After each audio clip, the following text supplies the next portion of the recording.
Alors, la tangente d'un cercle. Donc, nous avons donc un cercle, d'accord, avec un rayon O et un point quelconque sur le cercle qui s'appelle A. Et on cherche la tangente qui touche ce cercle-là au point donné A. On dit la tangente en A à un cercle de centre O et la droite passant par A et qui est perpendiculaire au rayon A. OA a un seul point commun au cercle à la tangente A. On dit que la tangente en A a un cercle de centre O et la droite passant par A et qui est perpendiculaire au rayon AO. Donc, la tangente de ce cercle-là en rayon A, c'est quoi? C'est une droite. C'est une droite. Elle est comme ça, elle est comme ça, elle est comme ça, je ne sais pas. On va chercher exactement une droite comme ça, qui passe comme ça, je ne sais pas exactement, qui touche, c'est-à-dire qui touche tangente, qui vient du mot latin tangere. Donc là, et cette tangente-là, d'accord, ok, elle est perpendiculaire au rayon qui touche le point A. Perpendiculaire au rayon qui touche point. C'est-à-dire le rayon, il peut être comme ça, le rayon, je peux le tracer comme ça. Dans le rayon, je peux le tracer comme ça, comme ça, comme ça, comme ça. Mais il y a un seul rayon qui touche le point A, qui se trouve sur le cercle. À partir du moment qu'on dessine le rayon, d'accord, qui touche A, là, on s'approche à une. Alors, on va faire comme ça, pointer comme ça. Voilà.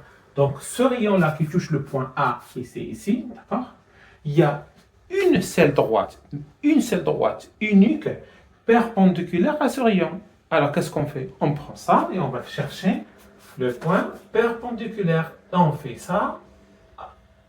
Et là, on peut tracer la perpendiculaire, la droite perpendiculaire ici, qu'on appelle ici D.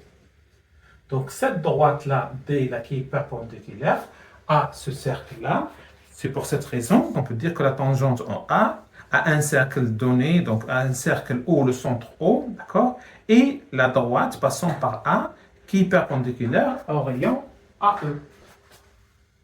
Voilà ce qu'il faut retenir dans cette définition. Et on va évoquer de suite un exemple.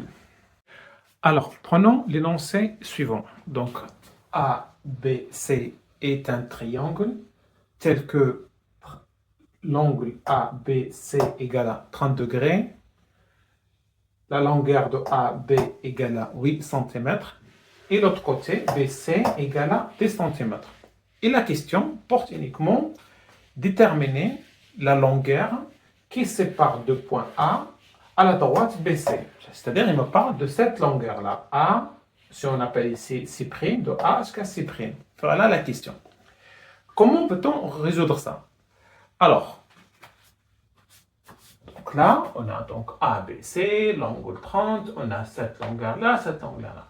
Alors, la première chose, qu'est-ce qu'on voit? Le point qui sépare de A par rapport au point ça est perpendiculaire au BC. Alors, qu'est-ce qu'on constate? On constate que la distance inconnue là que je dois chercher est tout simplement représente donc le point A qui sépare la droite BC. C'est-à-dire que ça, tout ça, elle est perpendiculaire. Donc ce truc-là est perpendiculaire. Et là, il me demande quoi? Le A, ça devient, c'est comme un H d'un triangle. Alors, appliquons la règle trigonométrique de cosinus. Donc, on connaît l'angle. Donc, on connaît l'angle ici, d'accord? Si on connaît cet angle-là, automatiquement, on connaît cet angle-là. Pourquoi? Parce que cet angle-là, plus celui-là, plus les trois forment 180 degrés. Celui-là 30, celui-là 90, par logique, donc ça, il devient 60 degrés. Donc, à partir du moment qu'on a déterminé l'angle 60, appliquons donc la règle trigonométrique, le cosinus. Le cosinus de cet angle-là, le cosinus de l'angle, on a appelé ça C', donc C', AB. Rappelez-vous, qu'est-ce qu'on a dit? Donc celui-là égale à le côté donc adjacent, c'est-à-dire le côté adjacent de cet angle-là, c'est quoi? c'est celui-là. C'est le h que je cherche. C'est le h, d'accord, divisé par l'hypoténuse, divisé par le AB. H, je ne le connais pas. Le AB, je connais, égal à 8. Donc là, cosinus 60 égale à h divisé par 8. Donc le h égale à quoi? Le h que je cherche égale à 8 fois cosinus 60. Prenez la calculatrice, cosinus 60 est égal à 0,5. Donc je trouve avec 8 fois 0,5 qui est égal à 4 cm. Bingo, voilà. J'ai trouvé donc la hauteur de ce triangle-là. Donc ça, j'enlève le point d'interrogation et ça devient 4 cm. Ok. Là, après, il me demande donc de déterminer la surface de triangle ABC. La surface d'un triangle quiconque égale à quoi? Égale à la hauteur fois la base de triangle, le tout divisé par 2. C'est-à-dire la surface que je cherche égale à quoi? La hauteur h, okay, fois la base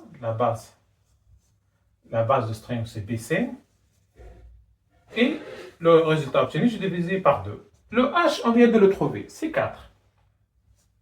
Ok. La base, c'est quoi? C'est 10. Elle est là, fois 10. Le tout divisé par 2. 4 fois 10, 40. 40 divisé par 2 égale à 20. Donc, la superficie égale à 20 cm au carré. Il ne faut pas oublier le carré de ce triangle.